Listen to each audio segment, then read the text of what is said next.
According to annual accounts, Boris Johnson and Liz Truss each received close to £19,000, money obsessed this afternoon, as severance payments when they stepped down as Prime Ministers. Both leaders resigned due to increasing pressure from their own MPs, that's one way of putting it, but they were still entitled to the payout. Boris Johnson served as a Prime Minister for a little over 3 years, while Liz Truss was in office for just 44 days. Now, joining me now is data editor at The Spectator, Michael Simmons, to explain what's going on and why are they entitled to this money? What's happening? Good afternoon. Hi. Thank you so much for joining us. Right, OK, so it seems like an awful lot of money. In Liz Truss was there for, what, 44 days? Yeah, exactly. So I think the reason why these severance payments, which are not a new thing, have kind of caused so much uproar is that we've seen Liz Truss, Kwasi Kwarteng and some of the special advisors receiving these payments after such little time in the job.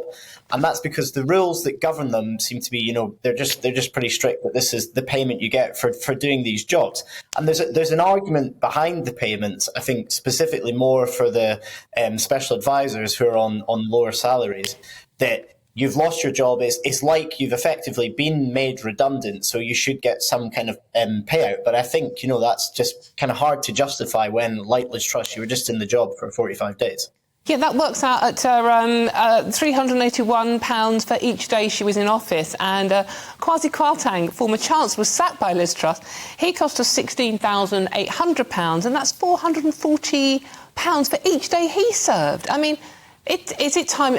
I get what you're saying about the special advisors. Obviously, they're often younger and they lose their jobs as well when ministers lose their job. But surely it's time to reassess this situation. I mean, how much of this cost in general? This is £3 million in severance fees the taxpayers paid out.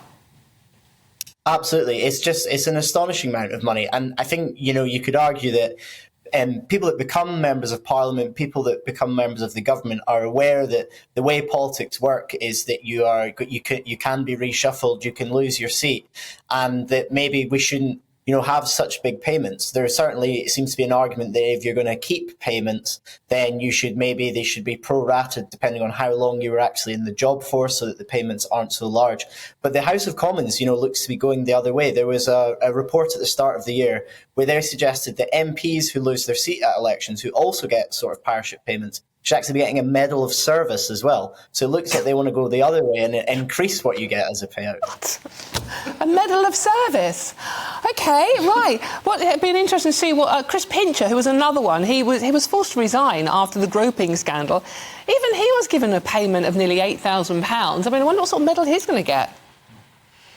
Well, exactly. I mean, if the system is as rigid as it is and everyone just seems to get the payment regardless of how they did the job and how long they did the job, then, it does seem a bit of a farce. But equally, I wouldn't want to be the person who designs the system to make it fairer depending on how long you were in office, etc. Yeah, as I say, the Labour Party have obviously made a lot of the fact that, these severance payments have been paid out. And to be fair to Rishi Sunak, he did get a severance payment, but he paid it back.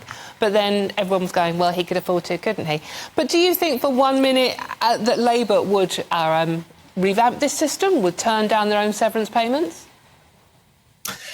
I don't think so. I mean, we hear this every time with MPs' pay rises. People from all sides of the House say that we shouldn't be getting the pay rise, but that if they really didn't want to take the money, they wouldn't have to take the money. So I'll believe it when I see it.